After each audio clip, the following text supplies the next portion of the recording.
There are three things you want at the core of an MBA. One, security. You want a better job, better wealth, better outlook. Number two, you want a high network. People at a higher frequency than you. They attract things, others, and they pull you to kind of a higher place. And they push you and they challenge you.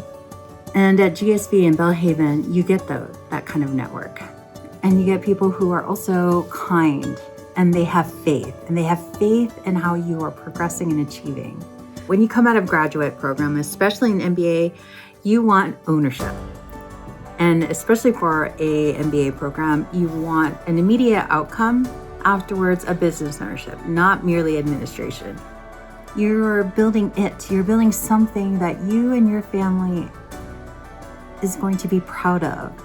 In 6 months, what I've been able to do in comparison is that I've been able to launch a business, build an MVP, secure world-class advisors, iterate upon that MVP, and my networking has just lasted worldwide. Business creation and business ownership is the best possible growth and return for your master's education dollar. And GSV and Belhaven designed their program to come out of it as such. If you want generous experiences and you value your time and you value your hard-earned dollars and where they go, if you see higher education as a capital investment and not necessarily a I have to expenditure, then you should be in entrepreneurship. You should be at Belhaven and GSV.